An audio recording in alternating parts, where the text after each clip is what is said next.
Mayong hapon mga kapuso. Sa nagapanguna nga balita, presyo sa produktong petrolyo, posibleng magasaka pa sa 10 tubtob 15 pesos sa masunod nga semana, pila ka mga motorista nagakabalaka na. Samtang sukod sa kuryente, ginapananaw man nga magasaka. Si John Sala nakatutok live sa La Paz Public Market sa Iloilo City. John?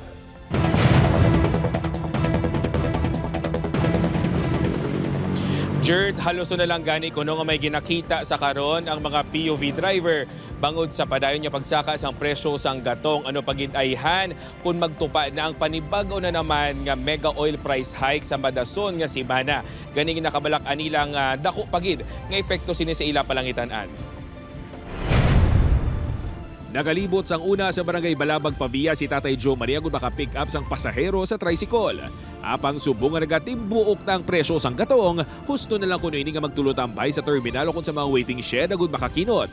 Ti amang ita ti perdi kami ko sipon ni parking lang eh. Hindi ka shooting. Apang may dugang bagid ini nga palasanon sa masunod nga semana. Ini bangod sa posible nga magtaas pa sang pulo tubtob 12 pesos ang kada litro sang gasolina, samtang 13 tubtob 15 pesos sa kada litro naman sa diesel sa masunod nga Martes suno sa oil industry sources. Padayon na pagbantay sa Department of Energy sa mga gasoline stations sa pungsod nga posible naga-overprice sa presyo sang gatong.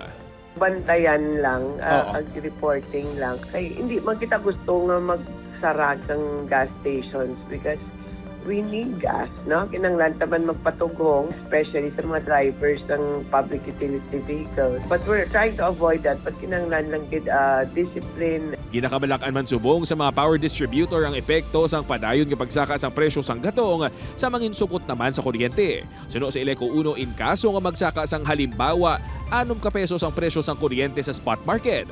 Posible nga magsaka sang 2 pesos per kilowatt hour ang electricity rate. Definitely makasaka gid kasi DOE sir gina-project man nila nga may ara gid increase sa spot market. Ang 30% nato nga exposure sa spot market amo gid ang affected increase gid. 2,000 ang masami electric bill sang pamilya ni Nanay Maria Rosario sa ilang balay kag karinderya diri sa Banwa sang Pavia.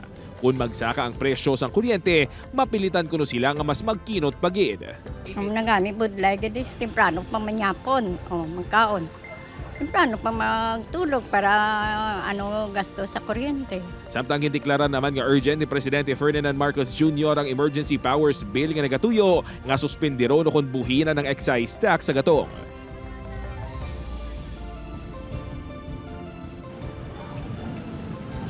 Jert, nagapanawagan naman ang Department of Energy sa publiko nga kinahanglan i-adjust na kuno nato ng aton lifestyle sa padayon nga nagasaka nga presyo sa mga balaklon, ilabi na sang gatong kag kuryente. Gani kung mahimo pa lang man, kinahanglan gid naton magkinot. Jert? Madamo nga salamat sa update, Kapuso John Sala.